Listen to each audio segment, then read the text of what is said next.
بسم اللہ الرحمن الرحیم حامدن و مسلین عین خان ریسرچ سوسائٹی سے حاضر خدمت ہے آپ کا بھائی مفتی نذیر احمد خان۔ جس طرح اولاد والدین کے لیے صدقہ جاریہ اور ذخیرہ آخرت ہوتی ہے، احادیث مبارکہ میں اس کی تفصیلات موجود ہیں۔ ایک نہیں 20 احادیث میں نیک اولاد کے صدقہ جاریہ ہونے کا بیان ہے۔ لیکن قرآن کریم کے 2 واقعات ہمیں بتاتے ہیں، 2 واقعات ذکر کروں گا، واقعات تو کافی سارے ہو سکتے ہیں۔ 2 واقعات ہمیں بتاتے ہیں کہ جس طرح اولاد والدین کے لیے صدقہ جاریہ ہے، اسی طرح والدین کی دینداری یہ اولاد کی دنیا کے لیے، اولاد کی دنیا بنانے کے لیے، اولاد کی دنیا بنانے کا ذریعہ ہے، اور والدین کی دینداری اولاد کے لیے ذخیرہ دنیا ہے۔ اولاد کی دینداری ذخیرہ آخرت، والدین کی دینداری ذخیرہ دنیا۔ یعنی جب والدین دیندار ہوتے ہیں، والدین کی دینداری کی وجہ سے والدین کے انتقال کے بعد اللہ تعالیٰ ان کی دنیا کی اور ان کے دین کی حفاظت کرتا ہے۔ دنیا کی حفاظت اللہ تعالیٰ کرتا ہے اس تعلق سے 16ویں پارے میں جہاں حضرت خضر اور حضرت موسیٰ سلام علیہما کا واقعہ ہے کہ یہ 2 برگزیدہ ہستیاں اس گاؤں میں اس لیے بھیجی گئیں کہ اور مقاصد کے ساتھ ایک مقصد یہ بھی تھا کہ جس کو قرآن بیان کرتا ہے وَأَمَّا الْجِدَارُ فَكَانَ لِغُلَامَيْنِ يَتِيمَيْنِ فِي الْمَدِينَةِ، یہ آیت نمبر 82 ہے، 82، کہ حضرت خضر سلام علیہ نے گرتی ہوئی دیوار کو سہارا دیا اور وہ دیوار ٹھیک ہو گئی، سیدھی ہو گئی۔ یہ نیک کام کیوں کیا؟ اس کا جواب حضرت خضر سلام علیہ دیتے ہیں وَأَمَّا الْجِدَارُ فَكَانَ لِغُلَامَيْنِ يَتِيمَيْنِ فِي الْمَدِينَةِ وَكَانَ تَحْتَهُ كَنْزٌ لَهُمَا وَكَانَ أَبُوهُمَا صَالِحًا فَأَرَادَ رَبُّكَ أَن يَبْلُغَا أَشُدَّهُمَا وَيَسْتَخْرِجَا كَنْزَهُمَا رَحْمَةً مِّن رَّبِّكَ وَمَا فَعَلْتُ عَنْ أَمْرِي ذَلِكَ تَأْوِيلُ مَا لَمْ تَسْطِع عَلَيْهِ صَبْرًا۔ جہاں تک اس دیوار کا معاملہ ہے تو یہ 2 یتیم لڑکوں کی دیوار ہے جو اس شہر میں رہتے ہیں۔ اس دیوار کے نیچے ان بچوں کے لیے ایک خزانہ ہے جو ان کے والد نے ان کے لیے مدفون کیا تھا، اور ان کا باپ ایک نیک آدمی تھا، اس لیے اللہ تعالیٰ نے مجھ سے یہ کام لے لیا، اور ان کا جو دیوار کے نیچے جو خزانہ تھا اللہ تعالیٰ نے اس کی حفاظت یوں کی کہ گرتی ہوئی دیوار اگر گر جاتی تو علاقے کے لوگ یہ بنیاد کھودتے دیوار بنانے کے لیے، اور ان کو جب خزانہ ملتا تو یہ بچے محروم کر دیے جاتے۔ اس لیے تمہارے رب نے چاہا کہ یہ دونوں بچے بالغ ہوں اور اپنا خزانہ بعد میں یہ دیوار یہ گھر جب نیا کریں تو یہ خزانہ نیچے بنیاد سے نکال لیں۔ یہ اللہ تعالیٰ نے کیوں کیا؟ یہ تمہارے رب کی رحمت کی بنا پر اللہ تعالیٰ نے مجھ سے یہ کام کرایا۔ میں نے جو کچھ کیا اپنے اختیار سے نہیں کیا۔ یہ ہے وہ حقیقت ان باتوں کی جن پر تم صبر نہ کر سکے۔ والد نیک تھے۔ اس زمانے میں بینک تو ہوتے نہیں تھے، کوئی اور جگہ کسی اور جگہ میں اپنا مال محفوظ کر نہیں سکتے تھے، اس لیے اس زمانے میں اس کو رکاز عربی کی اصطلاح میں بھی کہتے تھے، کسی خفیہ مقام پہ اپنا خزانہ اپنی دولت محفوظ کر دیتے تھے دفن کر کے۔ والد نے بھی یہی کیا کہ دیوار کی بنیاد میں اس خزانے کو دفن کیا، کبھی تو یہ دیوار ٹوٹے گی اور ہمارے بچے جب نیچے بنیاد کھودیں گے انہیں یہ خزانہ ملے گا تو اس خزانے کو اپنے مصرف مل جائیں گے۔ اب دیوار گر رہی ہے، اللہ تعالیٰ نے اس کی حفاظت کس سے کی؟ 2 انبیاء، 2 عظیم ترین ہستیوں کے ذریعے۔ تو اللہ تعالیٰ نے اولاد کی حفاظت والد کے دیندار ہونے اور نیک ہونے کی وجہ سے کی۔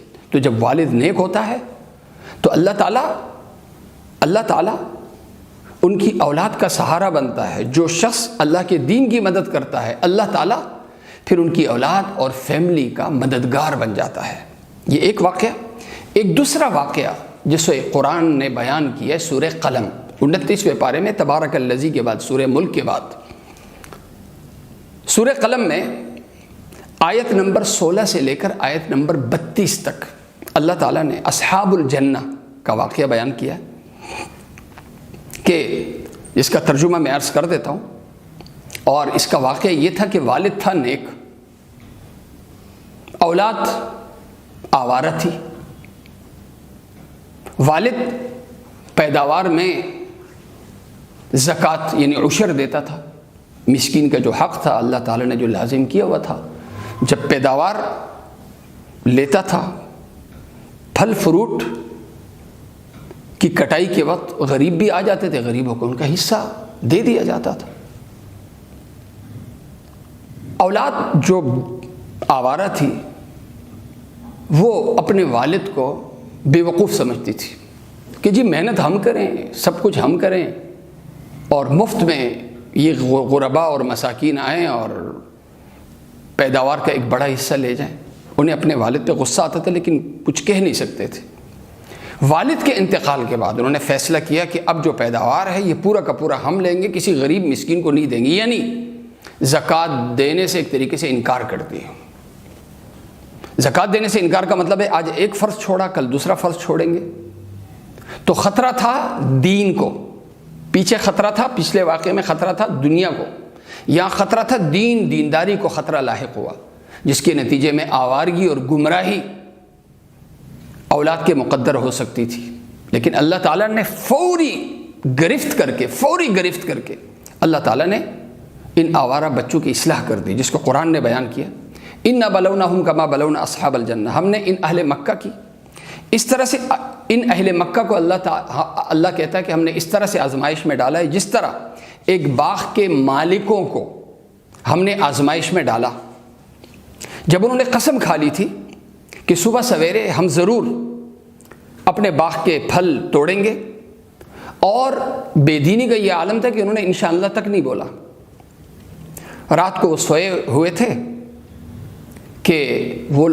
تھے کہ رات ہی رات کو اللہ کی طرف سے اس باغ پر بلا آ گئی، ایک مصیبت آ گئی، اور اس باغ کا ایسا حال کیا اللہ نے جیسے کٹی ہوئی فصل ہو. صبح ان لوگوں نے ایک دوسرے کو پکارا کہ اگر پھل توڑنے ہیں تو سویرے سویرے اپنی کھیتی کی طرف نکل پڑو. چنانچہ وہ چل پڑے اور آپس میں چپکے کہتے جاتے تھے کہ آج کوئی مسکین تمہارے پاس باغ میں نہ آئے. وہ کچھ نہ دینے کا فیصلہ کیے ہوئے صبح سویرے جلدی اس طرح وہاں گئے جیسے کہ وہ پھل توڑنے پر قادر ہیں. مگر جب باغ کو دیکھا تو کہنے لگے شاید ہم راستہ بھول گئے ہوں. نہیں، بلکہ ہم تو محروم کر دیے گئے. ان میں جو سب سے بہتر آدمی تھا، قدرے دیندار تھا، اس نے کہا کہ میں نہیں تم سے کہتا تھا کہ تم تسبیح کیوں نہیں کرتے، انہیں دین پر عمل کیوں نہیں کرتے. وہ پکار اٹھے پاک ہے ہمارا رب، واقعی ہم گناہ گار تھے. یعنی فوری گرفت سے فوری اصلاح ہو گئی اور انہوں نے توبہ کر لی. پھر ان میں سے ہر ایک دوسرے کو ملامت کرنے لگا کہ تم نے اس برائی پہ مجھے ابھارا تھا، دوسرے نے کہا تم نے ابھارا تھا. بہرحال سب کی اصلاح ہو گئی. آخر کو انہوں نے افسوس کیا کہ افسوس ہمارے حال پہ ہے، بے شک ہم سرکش ہو گئے تھے. بعید نہیں کہ ہمارا رب ہمیں بدلے میں اس سے بہتر باغ عطا فرمائے. ہم اپنے رب کی طرف سے رجوع کرتے ہیں. اور اس طریقے سے ان کے دین کی اللہ نے حفاظت کی، ان کی برائی پر فوری گرفت کر کے. اور اللہ تعالی روایت میں یہ بھی آتا ہے کہ اللہ تعالیٰ نے سال کے اندر ہی اندر اس باغ کو اتنا کامیاب کیا کہ پچھلے سال کا جو نقصان تھا وہ نقصان بھی پورا ہو گیا اور یہ لوگ خوشحال ہو گئے. اللہ تعالیٰ نے ان کی دنیا کی حفاظت بھی کی، اللہ تعالیٰ نے ان کی دین کی حفاظت بھی کی. کس وجہ سے کی؟ والدین کے نیک ہونے کی وجہ سے، والد کے نیک ہونے کی وجہ سے. اس لیے والد کے مال کا فائدہ جس طرح اولاد کو ملتا ہے، دین کا فائدہ بھی اللہ تعالیٰ اس دنیا میں دیتا ہے. حضرت ابراہیم سلام علیہ کا واقعہ قرآن کریم میں ذکر ہے. انہوں نے دین کے لیے اپنا سب کچھ قربان کیا، اپنا گھر بار، اپنا خاندان، سب کچھ قربان کیا. اپنے بھتیجے، بیوی اور خود تینوں نکل پڑے بالکل تن تنہا۔ قرآن کریم کہتا ہے وَوَهَبْنَا لَهُ إِسْحَاقَ وَيَعْقُوبَ وَجَعَلْنَا فِي ذُرِّيَّتِهِ النُّبُوَّةَ وَالْكِتَابَ وَآتَيْنَاهُ أَجْرَهُ فِي الدُّنْيَا وَإِنَّهُ فِي الْآخِرَةِ لَمِنَ الصَّالِحِينَ۔ اللہ تعالیٰ نے بدلے میں کیا دیا؟ اور نرینہ اولاد نہیں تھی، اللہ تعالیٰ نے 2 نرینہ اولاد عطا کی، ایک بیوی سے حضرت اسماعیل، دوسری بیوی سے حضرت اسحاق۔ پھر اللہ تعالیٰ نے حضرت اسحاق سلام علیہ کی اولاد میں نبوت بھی رکھی، حکومت بھی رکھی۔ حضرت اسحاق کے بعد حضرت یعقوب، حضرت یعقوب کے بعد حضرت یوسف سلام علیہ، مصر پورا ان کی خلافت میں آ گیا۔ پھر 100 سالوں تک مصر اور آس پاس کے علاقے حضرت ابراہیم سلام علیہ کے پوتوں پڑ پوتوں کے زیر اقتدار رہے، زیر خلافت رہے۔ پھر فرعون کے بعد حضرت موسیٰ سلام علیہ کے ذریعے سے، حضرت ہارون سلام علیہ کے ذریعے سے پھر یہ ایک نیا انقلاب پھر شروع ہوا۔ پھر یہ عروج کو پہنچا حضرت داؤد، حضرت سلیمان سلام علیہ ہما کے دور میں۔ تو نبوت بھی ان میں اور حکومت بھی ان میں۔ کس وجہ سے؟ والد کے ان حضرت ابراہیم سلام علیہ کے دیندار اور دین کے لیے قربانی دینے کی وجہ سے۔ جو اللہ کا ہو جاتا ہے اللہ اس کا ہو جاتا ہے، صرف اس کا نہیں ہوتا، اللہ اس کی اولاد کا بھی ہو جاتا ہے۔ اور اور مفسرین کرام نے جو اصحاب الجنہ میں ایک عجیب ایک تفسیر یہ بھی کی ہے، جو تشریح یہ بھی اس میں یہ بھی لکھا ہے امام ابن کثیر رحمہ اللہ نے، کہ یہ جو والد نیک نہیں تھا بلکہ یہ چھٹی پشت تھی، یعنی یہ چھٹی پشت تھی، یعنی اللہ تعالیٰ ایک بندے کی دیندار ہونے کی وجہ سے اس کی اولاد در اولاد در اولاد در اولاد در اولاد تک اللہ تعالیٰ پھر حفاظت کرتا ہے، دنیا کی بھی اور آخرت کی بھی۔ اب ہم چاہیں کہ ہم سب پہ اولاد کا فیوچر سوار ہے، ہم یہ چاہیں کہ یہ اولاد